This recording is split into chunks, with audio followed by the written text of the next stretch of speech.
안녕하세요. 저는 서울에 사는 30대 후반 여자입니다.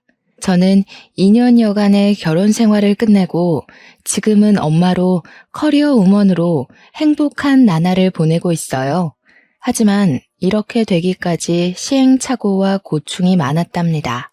제 짧은 결혼 생활을 들려드리는 것이 어떤 분들에게는 도움이 될 수 있을까 해서 이렇게 사연을 보내게 되었습니다. 요즘 젊은 사람들은 결혼 생각이 없다고들 하죠. 저도 그랬어요. 결혼 자체에 부정적이라기보다 결혼보다 일로서 자아 실현을 하고 싶은 마음이 컸죠. 한국은 OECD 국가 중 여성 임원 비율이 가장 낮다고 하잖아요. 저는 그냥 회사원으로 제 커리어를 끝내고 싶은 생각이 없었어요. 저는 대학생 때부터 회사에 들어가면 높은 자리로 올라가고 싶다는 야망을 품었습니다. 물론 현실은 녹록지 않았죠. 제 꿈이었던 광고업계에 들어갔지만 박봉인데다 매일매일 살인적인 스케줄로 다크서클만 늘어갔어요. 한 달에 야근하는 날이 15일 이상이었으니 말 다 했죠.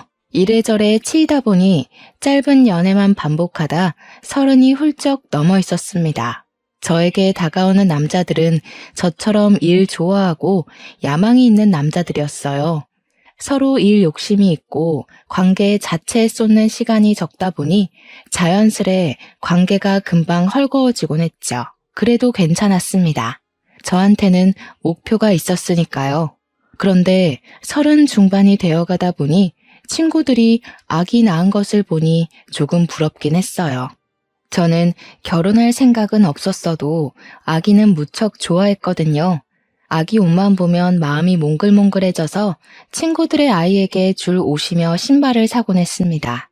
그렇게 이모 노릇을 톡톡히 하던 어느 날 소개팅 제안을 받게 되었어요.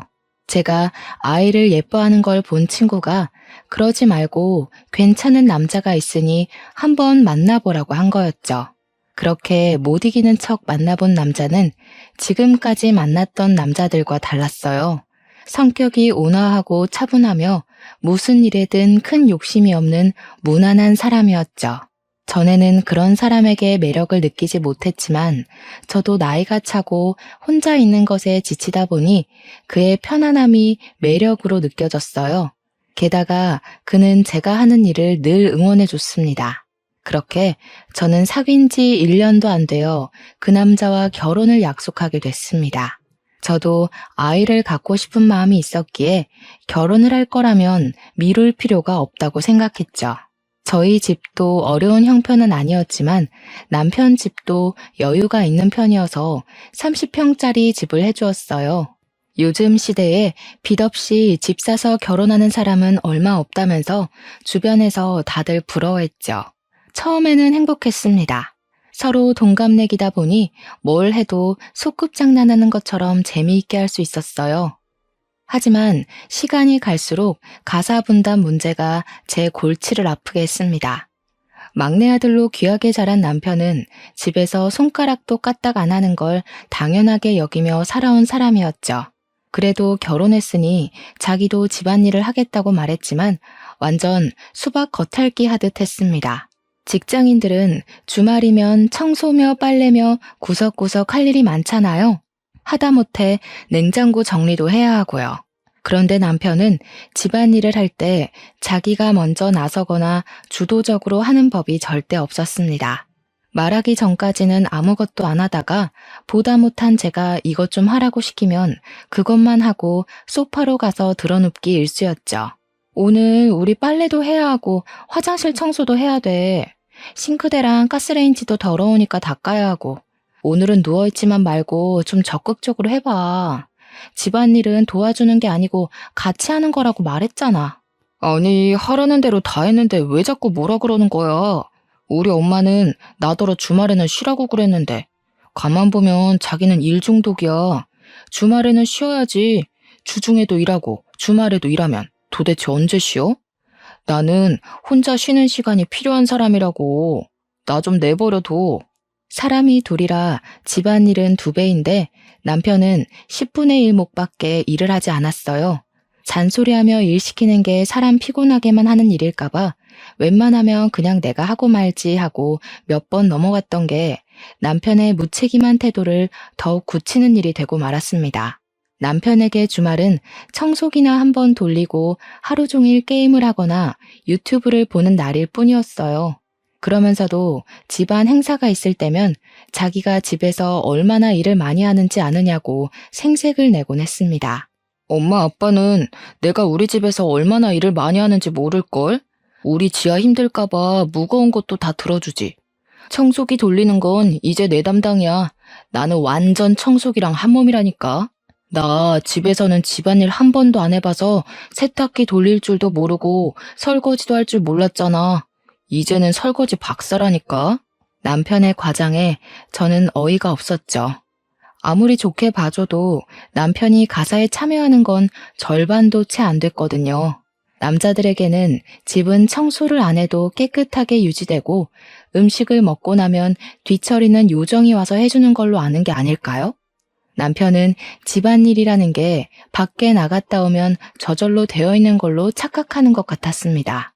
남편이 그렇게 집안일을 많이 한다면서 과장을 할 때마다 시어머니의 따가운 눈초리를 느껴야 했습니다. 감히 네가 내 귀한 아들에게 일을 시켜? 라는 기색이 역력했죠. 그렇게 귀한 아들을 집안에서 아무것도 안 하는 사람으로 키워 저를 고생시킨다는 것도 모르고 말이죠.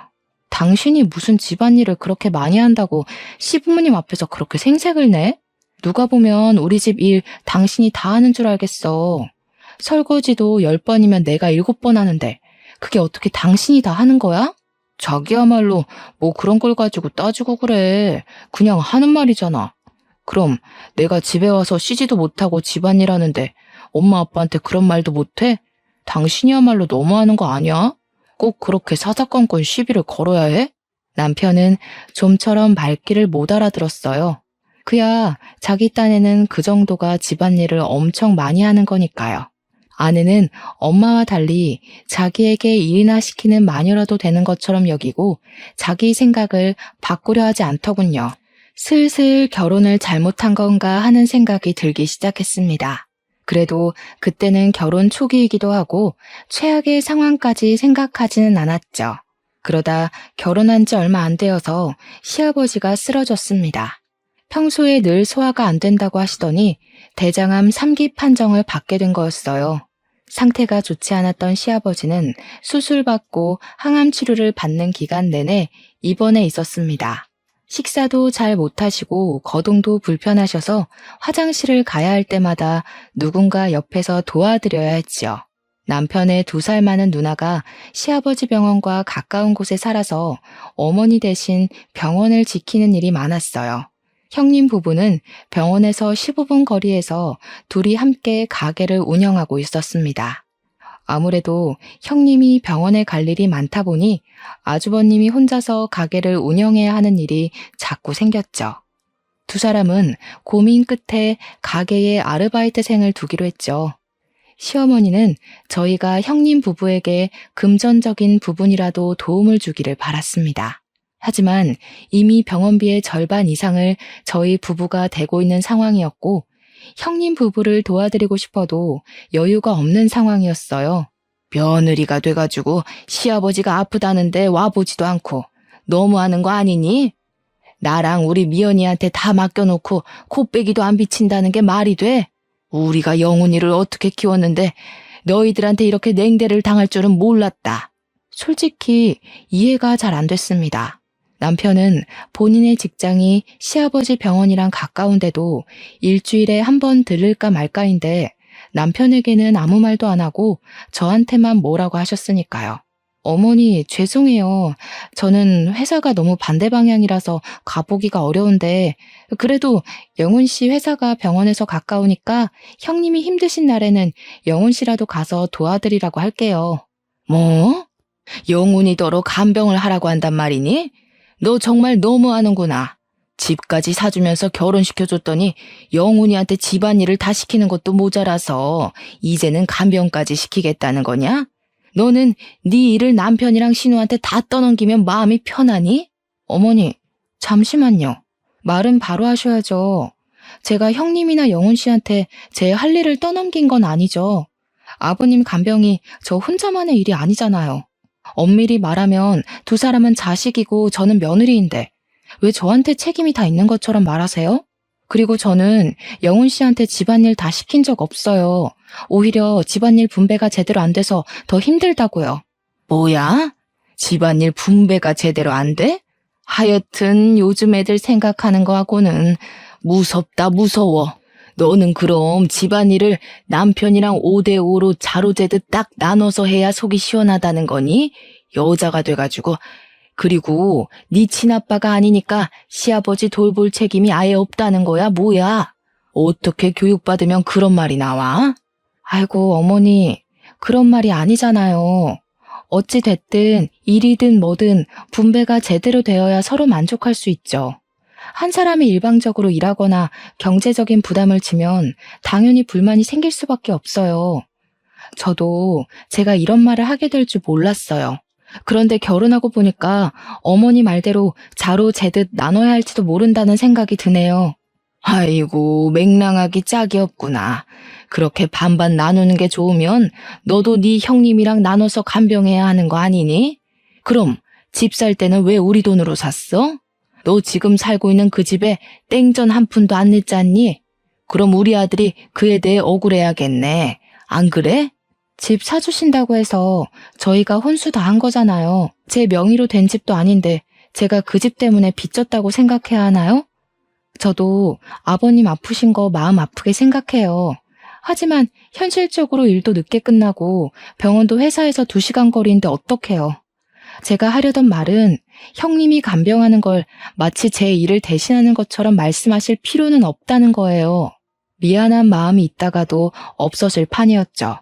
남편에게는 간병하라는 말도 안 하시면서 저만 닥달하는 게 너무 억울했어요. 저희 부부가 병원비를 가장 많이 내고 있다는 건 말도 못 꺼냈죠. 그것까지 말했다가는 아픈 시아버지 두고 계산기나 두드리는 못된 요즘 것으로 못이 박혀버릴 것 같았어요. 너무 말이 안 되는 말로 똘똘 뭉쳐 있으니까 어느 것부터 반박해야 할지 알 수가 없었어요. 솔직히 제 입장에서는 할 말을 한 것뿐인데 시댁이 사준 집에 공짜로 살면서 도리는 다 하지 않는 나쁜 며느리가 된 것 같았습니다. 그래도 너무 딱딱하게 군 거 아닌가 싶어서 주말에 시간 날 때마다 시아버지에게 가보려고 노력했습니다. 친정 부모님한테는 몇 달에 한 번 갈까 말까였는데 말이죠. 문제는 남편이었습니다. 나 토요일에 아버님한테 갔다 와야 하니까 당신이 집안일 좀 해놓을 수 있지? 저번처럼 또 어머니한테 고자질하지 말고. 원래 같이 가야 하는데 당신이 일 있다고 못 가는 거니까 집안일은 제대로 해놔야 돼. 나도 갔다 와서 다음 주 발표회의 준비해야 하니까 저번처럼 대충 해놓으면 안 된다. 남편은 걱정 말라며 늘 큰 소리를 쳤지만 막상 집에 와보면 집안은 그대로였습니다. 오히려 더 어질러져 있을 때도 있었죠. 남편과 함께 병원에 갈 때도 마찬가지였어요. 시아버지 심부름부터 팔, 다리 주물러드리는 일까지 모두 다 제 차지였습니다. 남편은 환자용 침대나 의자에서 게임을 하기가 일쑤였고 아예 휴게실에 가 있을 때도 있었어요. 결혼한 지 얼마 안 돼서 알게 되었습니다. 남편은 부모랑 같이 있으면 무조건 손가락 까딱 안 하는 막내 아들 모두가 된다는 걸요. 남편이 안 하는 일은 당연히 제 차지가 되었고요. 당신 게임 좀 그만하고 아버님 화장실 좀 데려다 드려. 가습기 물도 좀 갈아놓고. 집에서든 여기서든 가만히 있는다고 일이 저절로 되는 게 아니라고 했잖아. 아이고, 그 잘난 거 하면서 지 남편한테는 아주 유세다 유세야. 너는 네 시애미랑 시누이가 일주일 내내 고생해서 시아버지 돌봤으면 입 꽉 다물고 네가 해야지 어디 남편을 들들 볶아? 내 귀한 아들이 왜 저런 취급받으면서 살아야 하는지 알 수가 없네. 시어머니는 저에게 시아버지 간병을 못 시키는 게 못내 억울하셨나 봅니다. 하루는 저를 부르더니 다음 주 주말에 아주버님 생일이니 저에게 아주버님 생일상을 차리라는 거였습니다. 그걸 왜 제가 차려야 하냐고 묻자 시어머니가 저를 잡아먹을 듯이 째려보는 거 아니겠어요? 네 할 일을 우리 딸이 대신해 주는데 우리 딸이 간병하느라 바빠서 제 남편 생일상 봐주기 어려워 그렇다. 왜? 너한테 말한 게 뭐 잘못됐냐? 너는 이것도 하기 싫고 저것도 하기 싫으면 뭐 하러 결혼했니? 자꾸 못된 며느리 취급을 받으니까 저도 헷갈릴 지경이었어요. 정말 내가 내 의무를 제대로 안 하는 걸까? 하지만 바로 2주 전에 시어머니 생일상을 차리느라 주말 내내 쉬지도 못하고 꽁지가 빠지게 일을 한 건 왜 쏙 빼먹는 걸까요? 혹시 집안 생일상 차리는 게 다 제 일인가요? 형님 아이들, 그러니까 시은이, 시연이 생일상도 제 몫이겠네요? 형님이랑 아주버님은 시간이 전혀 없고 제가 해야 할 간병을 도맡아 하고 있으니까요. 이제야 말이 통하는구나. 당연히 네 일이지. 시키지 않아도 알아서 해야 될 걸 입 아프게 여러 번 말하게 하지 마라. 한 달 있으면 시은이 생일이니까 그것도 네가 준비하는 걸로 알고 있어라. 어이가 없어서 반박할 기운조차 없었어요. 남편에게 의논을 해봤지만 남편은 전혀 도움이 되질 않았습니다. 자기가 어머니랑 제 사이에서 할 수 있는 게 없으니 그냥 제가 알아서 하라는 거였죠. 결혼 전에는 그렇게 저만 생각해주고 결혼하면 제가 일에 집중할 수 있게 뭐든 해줄 것처럼 굴더니 그때 그 남자가 맞나 싶었습니다. 그러던 중 저는 제가 임신했다는 걸 알게 됐습니다. 임신 4개월이었어요. 결혼한 지 1년이 조금 안 되었을 때였죠. 그렇게 기다리던 임신이었건만, 그렇게 아이를 좋아했건만, 이미 지칠 대로 지쳐버린 저는 임신을 마냥 기뻐할 수가 없었어요. 슬픈 일이었죠. 그날 저는 남편에게 진지하게 다시 대화를 시도했습니다. 지금 시댁에서 나에게 하는 처사는 전혀 공평하지가 않고 아이를 낳으면 더 힘들어질까봐 진심으로 걱정이 된다고 말했습니다. 그래도 아기를 가졌다는 말에 남편은 기뻐하더군요. 남편은 미안하다면서 아빠 병 때문에 엄마가 너무 예민해져 있는 모양이니 조금만 견뎌보자고 말했습니다. 석연치는 않았지만 그래도 아기 소식에 기뻐하며 자기가 더 잘하겠다고 말하는 남편을 보니 그래도 마음이 좀 놓였어요. 무엇보다 형님 댁 생일상까지 차리라는 말은 없었던 일로 하겠다고 남편이 약속해 주었기 때문에 기분이 나아졌습니다. 아니, 그게 지아도 바쁘다니까 그렇지. 임신도 했잖아요. 누나가 그렇게 바쁘면 사람이라도 불러서 생일상 차리면 되지. 아, 잡혀 살긴 누가 잡혀 살아. 그러니까 우리가 병원비 많이 내든. 아니라니까요, 글쎄. 애초에 남편이 시어머니를 이길 수 없다는 걸 그때 알았어야 했는지도 모르겠습니다. 임신을 해도 별로 달라지는 건 없었어요. 시어머니는 몸 조심하라는 말 한마디 없이 주말만 되면 어떻게든 저를 불러내어 일을 시킬지 그런 궁리에만 빠져 있었습니다. 그리고 주말에도 제대로 일을 안 할 거면 주중에 퇴근 후 1시간 거리에 있는 시댁에 가서 자기 대신 집안일을 하라고 시키기까지 했어요. 어머니, 제가 퇴근 후에 거기를 어떻게 갔다 와요? 홀몸도 아닌데. 안 그래도 회사에서 일 많아서 힘든데 그렇게 못해요. 저희가 그래도 주말에 번갈아 가면서라도 오잖아요. 여기서 더 하라는 건 정말 무리예요.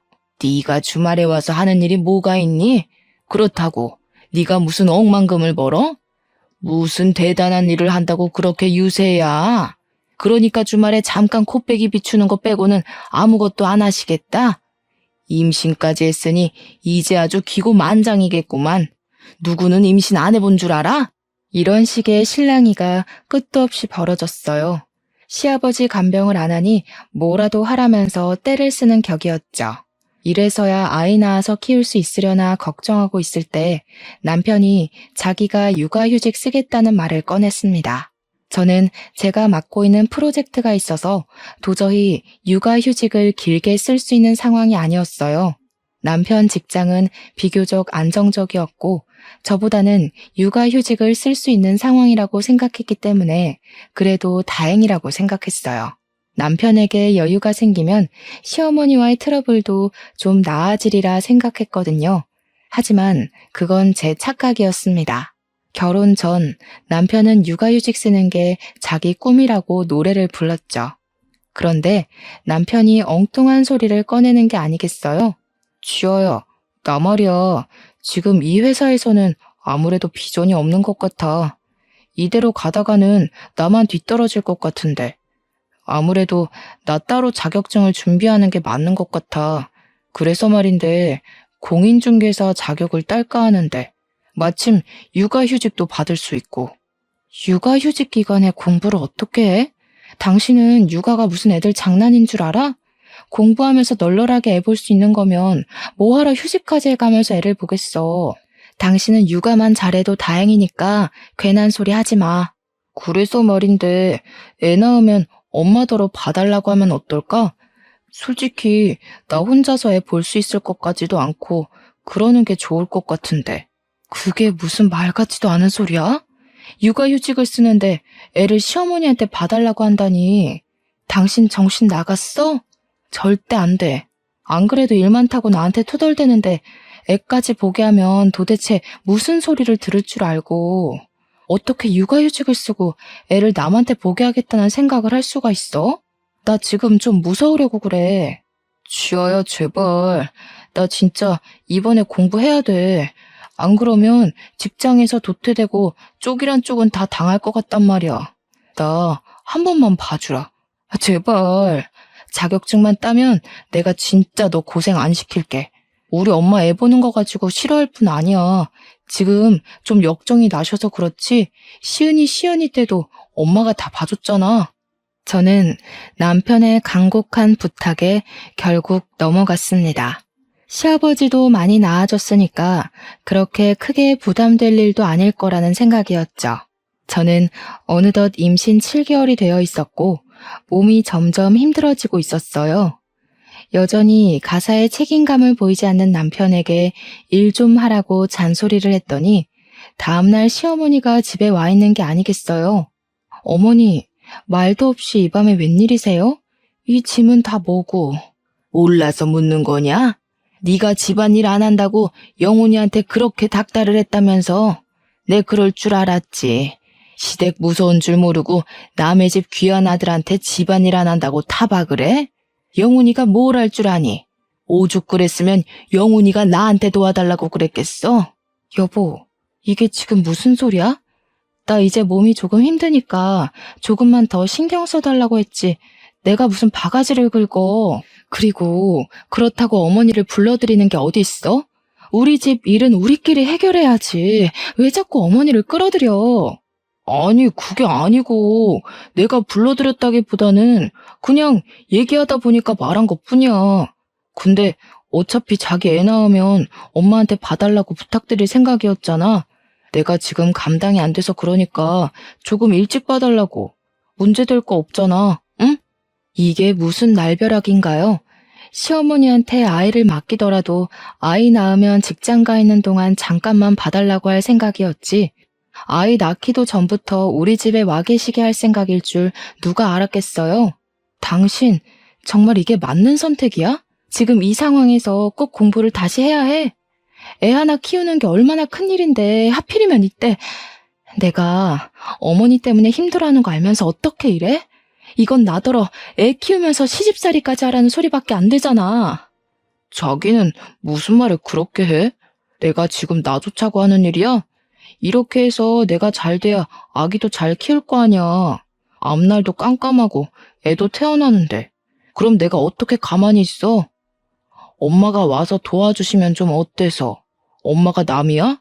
아빠 간병 들 때도 너희 아빠니 뭐니 그러더니 꼭 그렇게 편을 갈라야 해? 이렇게까지 이해심 없는 여자인 줄 몰랐어.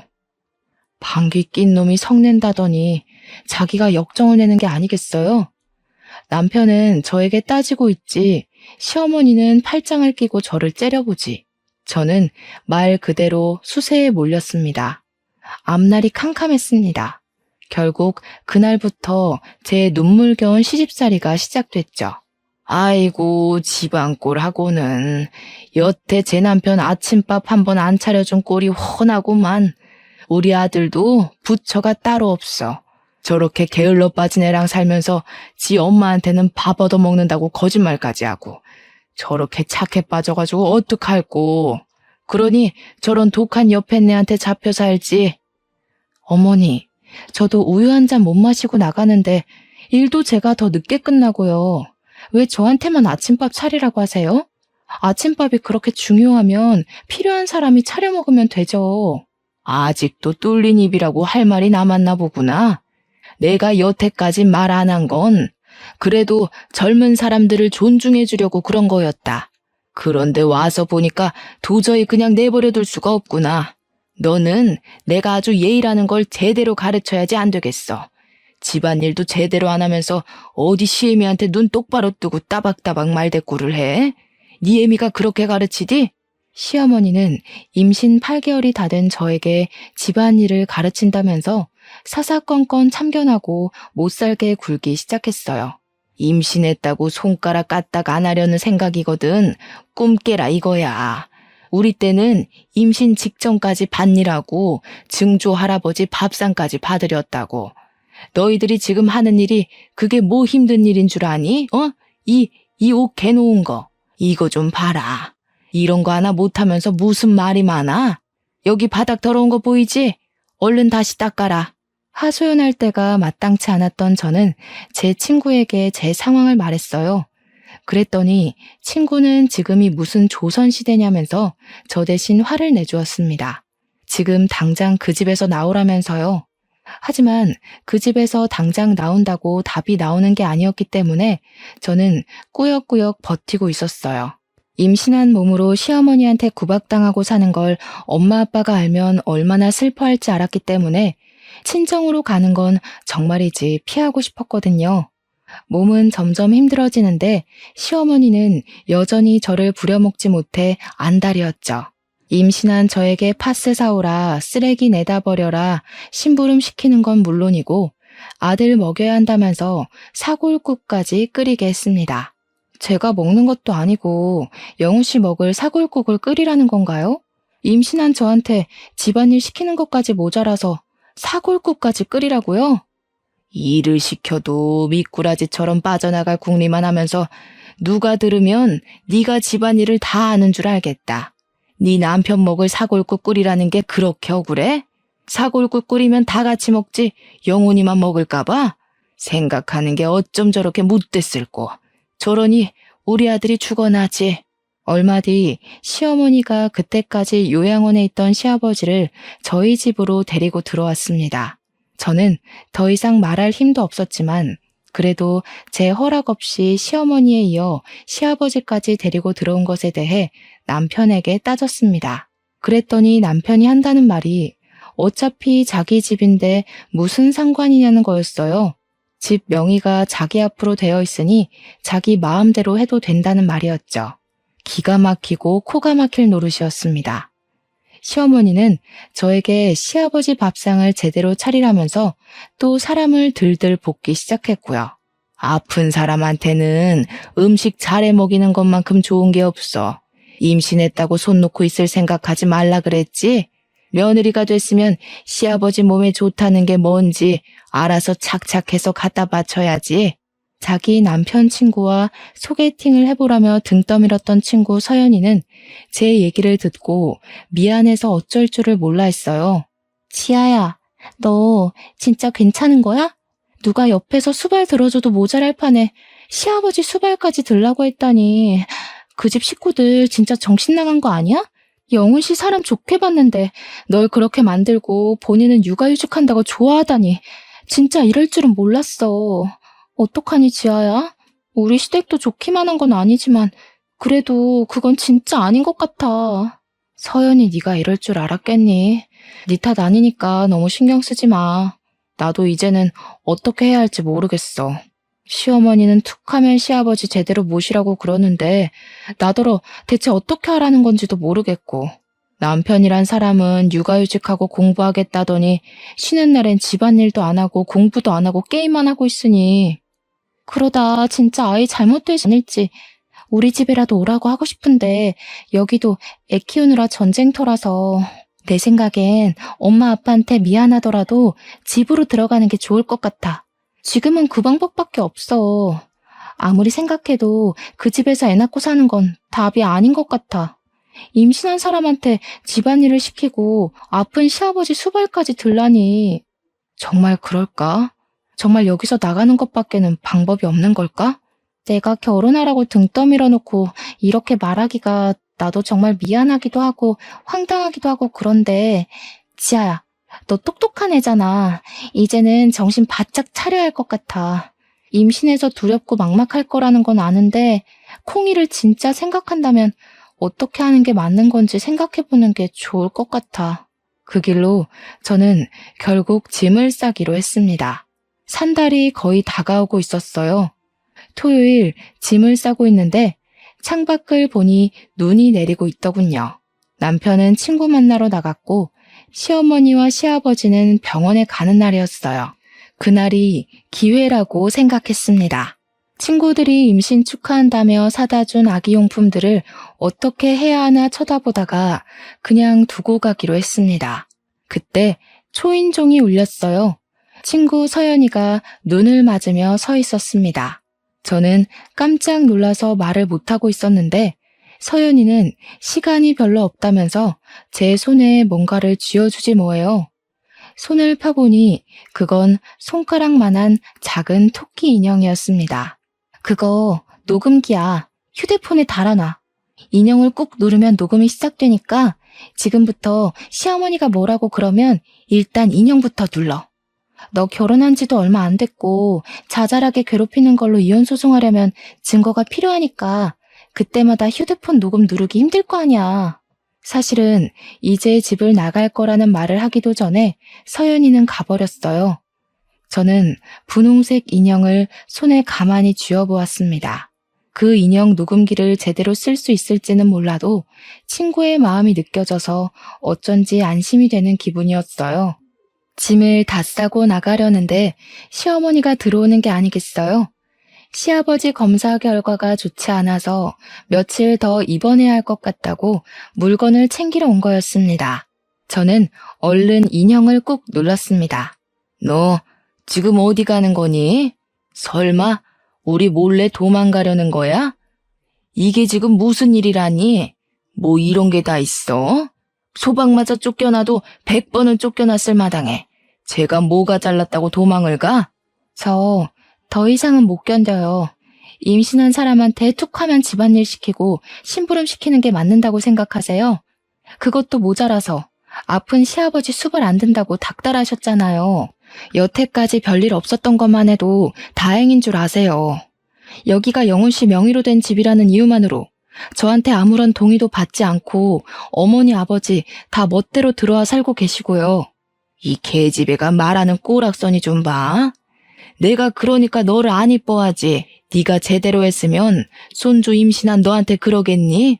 그래, 막말로 임신한 너한테 일 좀 시켰다. 그럼 좀 어때서? 네가 며느리가 돼가지고 해야 할 도리를 하나도 안 하니까 이렇게 된 거잖아. 시아버지 수발 좀 들라 그러면 내 아빠도 아니니 어쩌니 하면서 내 속을 긁어놨어, 안 긁어놨어? 영훈 씨한테는 아무 말도 안 하고 항상 저한테만 뭐라 그러셨잖아요. 저는 이 집안 며느리지 노예가 아니라고요. 그렇게 일할 사람이 필요하면 며느리 말고 가사도우미, 간병인을 고용하세요. 저는 남편 대신 집안일하고 시아버지 수발 들고 시누이 가족 생일상까지 차리는 노예가 아니에요. 뭐야? 이 싹수 없는 년이 뭐가 어쩌고 어째? 시어머니가 제 뺨을 때렸습니다. 임신한 사람을 괴롭히는 것도 모자라서 때리기까지 하세요? 왜? 맞으니까 억울하냐? 임신한 몸으로 일하는 게 억울해? 우리 때는 네가 당한 거에 10배도 더했어. 그거 일 좀 했다고 집으로 쪼르르 가버리면 네 부모가 퍽이나 좋아하겠다. 하긴 너를 그따위로 키워놓은 작자들이니 그 인간들도 뻔하지.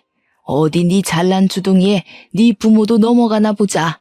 시댁 허락받고 아기 낳을 때까지 친정에 있기로 했다는 제 말에 엄마는 별말 없이 저를 맞아줬습니다. 아빠는 제가 왔다는 소식을 듣고 커다란 멜론을 사들고 헐레벌떡 돌아오셨고요. 오랜만에 엄마가 해준 따뜻한 밥을 먹고 아빠의 사랑을 받으며 편안함을 맛봤죠. 두 분은 얼굴이 왜 이렇게 까칠하냐고 걱정하시면서도 캐묻지는 않으셨어요. 엄마 아빠와 따뜻한 시간을 보낸 뒤 저는 혼자 아빠 서재로 들어갔습니다. 인형의 등에 있는 지퍼를 내려보니 USB 형태의 녹음기가 나왔어요. 인형을 누르면 겉에 있는 버튼이 눌려서 녹음이 되는 거였죠. USB를 컴퓨터에 꽂고 아까 그 집에서 나오기 전에 녹음했던 녹음본을 눌렀습니다. 평화로운 친정집의 아빠 서재에서 울려 퍼지는 시어머니 앙칼진 목소리를 듣자니 제 처지가 다시금 실감이 나더군요. 조금 있으면 아기가 태어날 텐데 이혼을 해도 되는 건지 괴로운 마음이었어요. 그때 아빠 목소리가 들려왔습니다. 치아야, 이게 다 무슨 소리냐? 이거 네 시어머니 목소리 아니니? 지금 네 시어머니가 너한테 이렇게 말한 거야? 임신한 애한테 이게 대체 무슨 소리라니? 이거 처음 있는 일도 아닌 것 같은데. 여태 왜 말 안 했어? 이래서 집에 온 거구나? 아이고, 아빠는 그것도 모르고. 지아야, 너 괜찮은 거야? 아빠, 이게 그러니까 나는 정말 괜찮은데 콩이 때문에 어떻게 해야 할지 모르겠어요. 그 집에서 내가 콩이 낳고 잘 살 수 있을지 이럴 줄 모르고 결혼했나 싶고 콩이한테 너무 미안해요. 엄마 아빠한테 이런 모습 보이게 된 것도 죄송하고 제가 원하던 삶은 이런 게 아니었는데 그냥 열심히 산 것뿐인데. 지아야, 울지 마. 너 잘못한 거 하나도 없어. 울기는 왜 울어? 사람이 실수를 할 수도 있는 거지. 그렇다고 곧 애 낳을 사람이 그렇게 속을 썩이면 어떡해? 엄마 아빠한테 얼른 말하고 도움을 받았어야지. 아이고, 아니다. 아빠도 잘못 생각했어. 나는 네가 워낙 야무지니까 시댁에서도 어련히 알아서 잘하리라고 안심하고 있었지 뭐야. 아빠, 실망시켜드려서 죄송해요. 잘 사는 모습 보여드리고 싶었는데 예쁜 손주 낳아서 행복하게 해드리고 싶었는데. 이 녀석아, 우리는 네가 있는 것만으로도 행복해. 네가 네 꿈을 향해 열심히 나아가는 게 얼마나 자랑스러웠다고. 이훈 그거 까짓거 별거 아니야. 아빠 친구 세용이 알지? 걔 딸이 이혼 전문 변호사인데 들어보니까 별별 더러운 꼴이 다 있더라고. 이혼을 쉽게 하는 건 아니지만 아니다 싶으면 빨리 하는 것도 답이야. 아빠가 잘 알아봐 줄 테니까 걱정하지 말고. 아빠 얘기를 들은 엄마는 자고 있는 저한테 와서 한참을 머리를 쓰다듬으셨어요. 저는 잠에서 깼지만 눈물이 나는 게 들킬까봐 가만히 있었죠. 엄마도 저도 조용히 울었습니다. 콩이는 무사히 세상에 나왔습니다. 시어머니의 핍박이 없는 곳에서 마음이 편하게 산후조리까지 했고요. 산후조리가 끝날 무렵 이혼 전문 변호사라는 아빠 친구의 딸을 만났습니다. 제 친구 서연이도 제 아이를 안고 찾아왔어요. 전 토끼 인형 녹음기가 큰 도움이 됐고 앞으로도 도움이 될 거라고 서연이에게 말해줬죠. 서연이는 제 손을 꼭 잡아줬습니다. 그리고 저는 남편과 시부모까지 기다리고 있는 집으로 돌아갔습니다. 마음은 전쟁터에 나가는 장군의 심정이나 마찬가지였어요. 저에겐 든든한 지원군이 있었고 지켜야 할 아이도 있었죠. 제가 들어가자 시어머니는 호통부터 쳤습니다.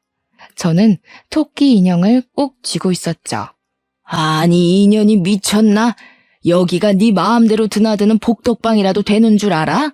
결혼을 했으면 참고 사는 법도 배워야지. 엄마라는 게 마음에 안 든다고 집을 뛰쳐나가? 지금 집에 환자도 있고 네가 해야 할 일이 얼마나 많은데 네가 그러고도 무사할 것 같아? 제가 오죽하면 집에서 뛰쳐나갔는지 생각은 안 해보셨어요? 임신한 사람 몸에 손댄 거부터 사과하세요. 이 년이 아직도 정신을 못 차렸어? 내가 혼자서 아들 밥 차리고 간병까지 하느라 얼마나 고생했는지 알아? 무릎 꿇고 빌어도 시원찮을 판에. 그래, 네가 네 의무를 다 안 하니까 손 좀 댔다. 어쩔래? 어머니 아들 밥 차리고 어머니 남편 간병하는 게 어떻게 제 의무가 되나요? 말이 되는 소리를 좀 하세요. 저까지 멍청해지는 것 같으니까. 어처구니 없어서 애 떨어질 지경이었던 게 한두 번인 줄 아세요? 제가 말씀드렸죠. 저는 이 집 노예가 아니라고. 당신이 아들을 아무것도 안 하는 무능한 사람으로 만들어놔서 피해본 건 저라고요. 뭐야? 이 썩을 년이 진짜. 한번 당해봐야 정신을 차리겠구먼. 시어머니는 노발대발 화를 내며 제 머리채를 잡았습니다. 제가 머리채를 잡히는 걸 남편은 멀뚱멀뚱 구경만 하고 있었죠. 문 앞에서 기다리고 있던 아빠는 집안이 소란스러워지자 초인종을 눌렀고 남편이 문을 열어줬습니다. 아니, 이게 다 뭐야? 지아, 너 머리가 왜 그래? 이 여자가 임신한 딸을 뺨 때리는 것도 모자라서 이제 남의 집 귀한 딸 머리채까지 잡아? 당신만 손 있는 줄 알아? 그러니까 진작 애 교육 좀 잘 시키지 그러셨소. 사돈댁에서 애 교육을 안 시키니까 우리 아들 고생하고 나도 고생하는 거 아닙니까? 우리 딸이 무슨 의무를 다하네? 얘가 어릴 때부터 얼마나 책임감이 강하고 자기를 똑부러지게 했는데 저런 못된 여자가 있나? 자네는 뭘 그렇게 멀뚱멀뚱 서서 구경만 하고 있어? 자네야말로 남편 역할 좀 제대로 하게. 가자, 지아야. 상종을 하지 말아야지. 저렇게 무식한 인간들하고 더 얘기했다간 귀가 어떻게 될 것 같으니까. 잠깐만요, 아빠. 짐을 챙겨 나가기 전 시어머니의 뺨을 후려쳤습니다. 자기 숟가락도 못 놓는 남자들 데리고 한번 잘 살아보세요. 죽을 때까지 본인 치마폭 안에 꽁꽁 싸매서 죄 없는 다른 여자들 피해주지 마시고. 이혼 소송은 생각보다 쉽게 끝났어요. 제가 갖고 있던 녹음 파일들이 배우자 가족에게 폭력적인 대우를 받은 증거로 인정되어 위자료도 받고 양육권도 가져올 수 있었습니다. 토끼 인형을 받기 전부터 가끔씩 휴대폰으로 녹음을 해놨거든요. 결혼 기간이 짧아서 위자료가 큰 금액은 아니었지만 그건 그렇게 중요한 일이 아니었어요. 제가 마음의 평화를 찾고 제 일에 대한 열정을 찾은 게 훨씬 더 중요한 일이었으니까요. 저는 아이가 3살 되던 해에 회사에서 나와 광고회사를 차렸고 지금은 CEO로 성장해 바쁜 나날을 보내고 있습니다. 일에 대한 열정으로 업계에서 인정받아 회사를 키워나가고 있어요. 시댁에서 스트레스 받으며 있었다면 절대 이렇게 능력을 발휘하지 못했을 것 같아요. 사랑하는 딸도 무럭무럭 건강하게 잘 자라고 있고 사랑하는 가족과 친구도 있고 제 일도 키워나가는 지금이 저는 그 어느 때보다도 행복하답니다. 제 이야기는 여기까지예요. 그때로 돌아가라고 하면 돌아가고 싶지 않지만 그래도 사랑하는 딸이 있으니 후회는 없어요. 혹시라도 여러분 중에 저처럼 아이 때문에 최악의 시댁에서 빠져나오기를 주저하고 있는 분들이 있다면 주변에 의논하시고 손을 내밀어 보셨으면 좋겠다는 말씀을 드리고 싶어요. 주변에 친구가 없더라도 요즘엔 좋은 상담 기관도 많이 있으니까 혼자서 끙끙 앓지 않으셨으면 좋겠습니다. 아이도 중요하지만 무엇보다 중요한 건 우리 자신의 행복 아니겠어요? 아무튼 다들 행복하게 사세요.